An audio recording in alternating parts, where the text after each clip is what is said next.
Alright guys, today I want to talk about the knife.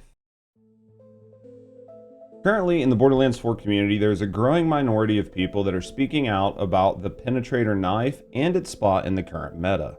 Now I'm not gonna lie, this knife is super strong, and using it with the right build does allow for one-shotting any boss in the game. But it's not the only weapon or weapon combo doing this currently.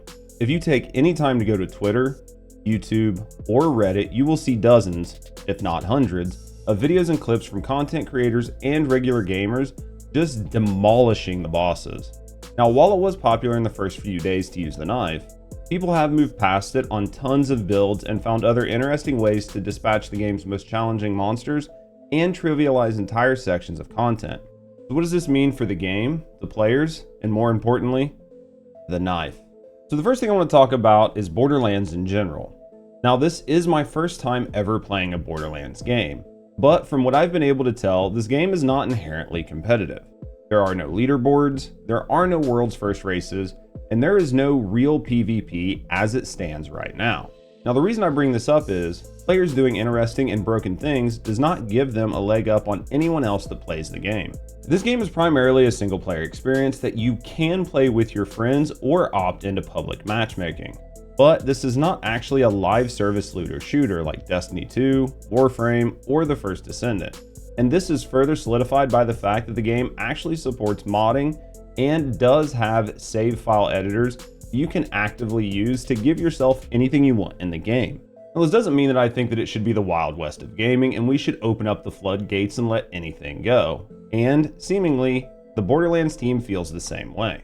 Their team is actively barring certain players and certain mods from being used in multiplayer. This, I think, is to prevent people from jumping into other players' lobbies and boosting them when they don't want it, and by extension, ruining their experiences and their files.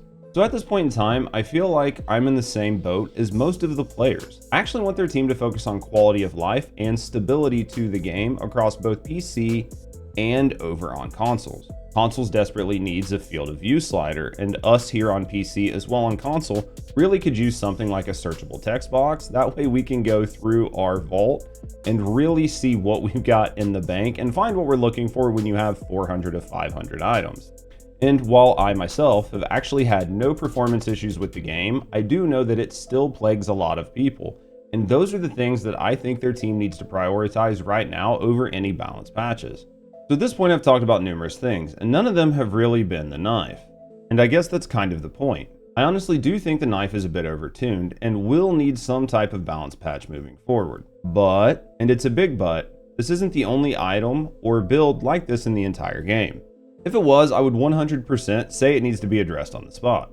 Borderlands has hundreds of weapons with dozens of perk combinations and possibly thousands of different interactions between skills, specializations, weapons and accessory combinations and mods, and anything else that cannot be foreseen by us right now. With everything currently happening in the game, it's too early for the Borderlands team to start chasing their tails and hunting down every broken interaction that is currently in the sandbox, or still waiting to be found out. This process will be never ending.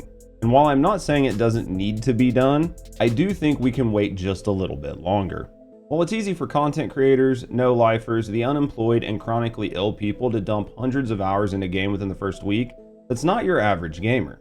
Based on Statista's information, 27% of males aged 20 to 39, which I would consider your average gamer, game more than 10 hours per week. And only 8% of the people in the same age bracket game more than 20 hours per week. So this means that your average gamer would need 10 weeks to get their first 100 hours in the game, which is 2.5 months, and your above average gamer would need 5 weeks to achieve the exact same result. Now the reason I bring this up is for my last two major points, so buckle up because there might be a few fifis that get hurt over what I'm about to say. The Borderlands team has stated that they want to do their first round of buffs before they look into nerfing anything, and honestly, I'm more than okay with this, and the main reason is, not everyone is a content creator or a no-lifer. Many of the gamers playing Borderlands are still pushing through the campaign.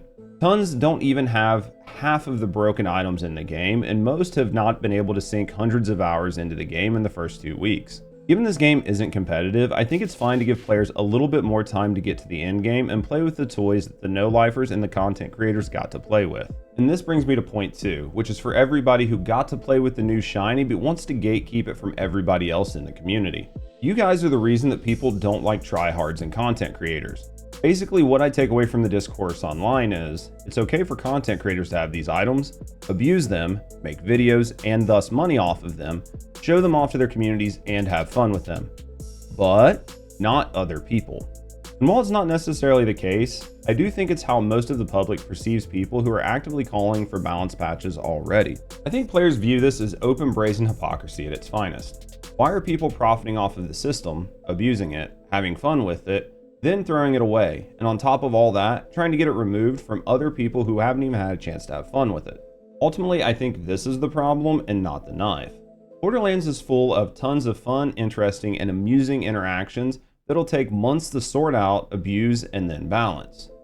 And that's the fun of Borderlands, isn't it? Look, we all know that the knife and some of the other interactions are busted.